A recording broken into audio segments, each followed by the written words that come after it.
নমস্কার বন্ধুরা, অঙ্কিতা গল্পের স্টুডিওতে তোমাদের সবাইকে স্বাগত। হাজির হয়ে গেলাম সরজিৎ ঘোষের লেখা একটি অন্য রকমের গল্প নিয়ে। গল্পটির নাম বেস্ট ফ্রেন্ড। কাদের এরকম বেস্ট ফ্রেন্ড আছে অবশ্যই জানিও। তো চলো গল্পটা শুরু করা যাক। আশা রাখছি গল্পটা শুনে অনেকেরই ভালো লাগবে। তো চলো শুরু করা যাক। লাস্ট বেঞ্চে বসা একদম পড়াশোনা না করা ছেলেটার সাথে ক্লাসের ফার্স্ট বয়ের বন্ধুত্বটা দেখে আমরা সবাই হাসাহাসি করতাম। অভিনব ছিল ক্লাসের ফার্স্ট বয়, যাকে বলে ব্রিলিয়ান্ট স্টুডেন্ট। সেই ছেলেটার ভালো বন্ধু ছিল বীরেন। বীরেন পড়াশোনায় ততটা ভালো ছিল না, কোনো রকমে টেনে টুনে পাশ করতো। আমরা অবাক হয়ে যেতাম, ওই রকম একটা ভালো ছেলে কেনই বা বকাটে ছেলেটার সাথে মেশে। আমি, বীরেন আর অভিনব একই পাড়াতে থাকতাম। পাড়ার অনেকে অভিনবকে বলতো, ওই রকম একটা ছেলের সাথে তুই মিশিস কেন? পড়াশোনায় তুই কত ভালো, তোর একটা আলাদা সুনাম আছে, কি হবে একটা ফালতু ছেলের সাথে মিশে? অভিনব চুপচাপ শুনে নিত, কাউকে কিছুই বলতো না। বাড়ি থেকে আমাদের স্কুলটা ছিল একটু দূরেই। আমরা সাইকেলে করে স্কুলে যেতাম। মাঝে মাঝে দেখতাম অভিনব সাইকেল নিয়ে যেত না। বীরেন অভিনবকে নিজের সাইকেলে বসিয়ে ওই খারাপ রাস্তার মধ্য দিয়ে টেনে নিয়ে যেত। আমাদের খারাপ লাগতো ওটা দেখে।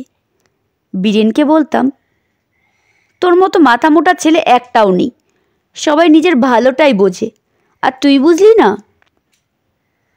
বীরু এমনিতেই সাদাসিধে ছেলে, আমার কথা শুনে জিজ্ঞাসা করতো, কেন এমন বলছিস? আরে তুই ওকে প্রায় দিনই সাইকেলে বসিয়ে টানতে টানতে নিয়ে যাস বলদের মতো। ও যে তোকে ইউজ করছে তুই এটা বুঝতে পারিস না? বন্ধুর জন্য তো এইটুকু করতেই হয়, তাছাড়া আমি নিজে থেকে ওকে নিয়ে যাই। ও কিন্তু ওর সাইকেল নিয়ে যেতেই চায়। আমি ওকে বলি, ক্লাসে গিয়ে তো তোর সাথে তার ফার্স্ট বেঞ্চে বসা হয় না, তাই এইটুকু রাস্তা একসঙ্গে গল্প করতে করতেই যাই। তুই বোকাই রয়ে গেলি, ও তোর থেকে যে সুবিধা নিচ্ছে তুই আর এটা বুঝতে পারলি না? সত্যি কথা বলতে অভিনবর সাথে বীরুর বন্ধুত্বটা মেনে নিতে পারতাম না। অভিনব আমার ভালো বন্ধু, তবে বীরুকে যতটা গুরুত্ব দিত ততটা আমাকে দিত না। কেন জানি না বীরুর জায়গায় নিজেকে বসাতে ইচ্ছে করতো। বীরুকে বুঝিয়েও যখন হলো না, তখন ঠিক করলাম অভিনবকেই বলবো ওর সাথে যেন আর না মেশে। মনে মনে ভাবলাম, আমি অভিনবকে কদিন সাইকেলে করে স্কুলে নিয়ে যাব, সেই সুযোগে কথাগুলো বলতে পারবো।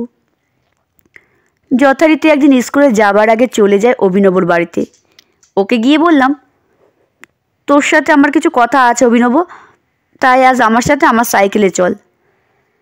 আমার কথা শুনে অভিনব বলল, আজ তো আমি সাইকেল নিয়েই যাব, তোকে নিতে হবে না, আজ আমার সাথে চল। না রে, আজ আমাকে সাইকেল নিয়ে যেতেই হবে, কারণ বীরুর পায়ে কাল পেরেক ঢুকে গিয়েছিল, ও সাইকেল চালাতে পারবে না, পায়ে ব্যথা আছে, তাই আজ আমি ওকে নিয়ে যাব। সেদিন অভিনবর কথা শুনে বুঝেছিলাম ওদের বন্ধুত্বটা অনেক বেশি গভীর। অভিনবকে সেদিন চিনলাম একটু অন্যভাবে। অভিনব সুবিধা নেওয়ার জন্য বীরুর সঙ্গে মেশে না, ও বীরুকে সত্যিই ভালোবাসে। মনে আছে উচ্চ মাধ্যমিকের রেজাল্ট বের হবার পর বীরুকে খুব উল্লাস করতে দেখেছিলাম। নিজের রেজাল্ট খারাপ হয়েছে সেটা নিয়েও দুঃখই নেই, অভিনব ভালো রেজাল্ট করেছে তাতেই ও খুশি। কত বড় মন হলে বন্ধুর সাফল্যে এতটা আনন্দ করা যায়। উচ্চ মাধ্যমিক দিয়ে অভিনব চলে গেল কলকাতায় ডাক্তারি পড়তে। বীরু পড়াশোনা ছেড়ে দিয়ে কাজে লেগে গেল। মাঝে মধ্যে অভিনব বাড়িতে আসলে বীরুর সাথে দেখা হতো। সেও আরও কতটা সময়, আগের মতো তো আর হয় না। আমি বীরুকে বলতাম, কোথায় গেল রে তোর বন্ধু? তোকে ফেলে তো কলকাতায় চলে গেল, খুব তো তখন বন্ধু বন্ধু করতিস। বীরু বলতো, গ্রামে থাকলে কি আর ডাক্তারি পড়তে পারবে? অভি ডাক্তার হবে, আমাদের গ্রামের সুনাম বাড়বে, এটা কি কম আনন্দের? তুই আজও নিজের ভালোটা বুঝলি না। যাই হোক, বন্ধু ডাক্তার হয়ে গেলে তোকে মনে রাখবে তো। অভি আমাকে কথা দিয়েছে সারা জীবন মনে রাখবে, ওর মতো বন্ধু হয় না। বীরুর কথাটা শুনে সেদিন হেসেছিলাম। তবে অভিনবও এখন ডাক্তার, নর্থ বেঙ্গল মেডিকেল কলেজে আছে। অভিনব কলকাতায় ফ্ল্যাট কিনেছে, ওখানে ওর বাবা মা থাকে, গ্রামের বাড়িতে কেউ থাকে না। বীরুও অল্প বয়সে বিয়ে করে নিয়েছে। বীরুর বিয়েতে অভিনব এসেও ছিল। তখন বুঝলাম ওদের বন্ধুত্বটা নষ্ট হয়ে যায়নি, সেই হৃদ্যতা আগের মতোই বজায় আছে। সময়ের সাথে সাথে কত কী যে বদলে যায়, মানুষের হাতে কিছুই থাকে না, তবুও মেনে নিতে হয়। বীরুর বিয়ে 4 বছর পরে সে ঘটনা। বীরু ছোটোখাটো একটা চাকরি করত, সামান্য বেতনে চলে যেত সংসার। বীরুর বাবা ছোটোবেলাতেই মারা গিয়েছিল, মাও মারা গেল বছর 2 আগে। লকডাউন হয়ে যাওয়ায় কাজটা চলে যায় বীরুর। তারপর বাড়ির কাছাকাছি একটা নার্সিংহোমের সিকিউরিটি গার্ড হিসেবে কাজেও লেগেছিল। 1.5 মাস কাজ করার পর একদিন রাতে হঠাৎ জ্বর আসে। কোভিড টেস্ট করাতে রিপোর্ট পজিটিভ আসে। বীরু হসপিটালে ভর্তি হয়। তার 3 দিন পর বীরুর স্ত্রীও কোভিড পজিটিভ হয়। শ্বাসকষ্ট নিয়ে একই হসপিটালে ভর্তি হয়। 5 দিন অন্তর বীরু আর বীরুর স্ত্রী দুজনেই মারা যায়। 2.5 বছরের বাচ্চাটিকে ফেলে রেখে বীরু চিরদিনের জন্য হারিয়ে যায়। এমন মর্মান্তিক খবর পেয়ে অভিনব বাবা মাকে সঙ্গে নিয়ে ছুটে আসে গ্রামে, কিন্তু বন্ধুকে শেষ দেখাটাও দেখতে পায়নি। অভিনবকে ভীষণভাবে কাঁদতে দেখেছিলাম সেদিন। অভিনবর মতো বন্ধু পাওয়া আজকাল ভাগ্যের ব্যাপার।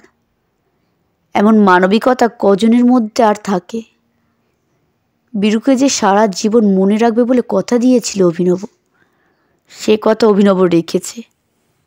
ভাবতে পারিনি অভিনব এমন কাজ করবে। গ্রামের সবাই যখন বলা বলি করছিল, ওইটুকু বাচ্চার কী হবে, কে ওর দায়িত্ব নেবে, তখন অভিনব সবার সামনে বাচ্চাটিকে কোলে তুলে নিয়ে বলেছিল, ওর সব দায়িত্ব আমার। বীরুর মেয়ে মানে ও আমারও মেয়ে, আজ থেকে আমি ওর বাবা। গ্রামের লোকজন তখন অবাক হয়ে গিয়েছিল কথাটা শুনে। অভিনবর মা তখন পাশে ছিল, ছেলের কথা শুনে বলেছিল, একদম ঠিক করেছিস বাবা, বীরু যে তোর সব থেকে ভালো বন্ধু ছিল, ওর মেয়েকে তুই মানুষ করবি, সেদিনের সেই অবদান ভুলি কী করে? তোর যেদিন বাইক অ্যাক্সিডেন্ট হয়েছিল, তোর অনেক রক্তের প্রয়োজন ছিল, সেদিন বীরু তার নিজের রক্ত দিয়ে জীবন বাঁচিয়েছিল তোর। তোর শরীরে আজও বীরুর রক্ত বইছে। আজ বীরু না থাক, বীরুর সব থেকে বড় উপহারটা তোর কাছে থাকবে। অভিনবর 2 চোখে তখন জল। কাঁদতে কাঁদতে অভিনবকে বলতে শুনেছিলাম, ঠিকই বলেছ মা, বীরুর ঋণ শোধ আমি কখনোই করতে পারবো না। বীরুর সব থেকে বড় উপহার আজ আমার কাছে। বীরুর সঙ্গে যে আমার রক্তের সম্পর্ক। তারপর থেকে 2 বছর কেটে গেছে। বীরুর একমাত্র মেয়েকে মানুষ করছে অভিনব। বাচ্চাটি এখন অভিনবকেই বাবা বলে ডাকে।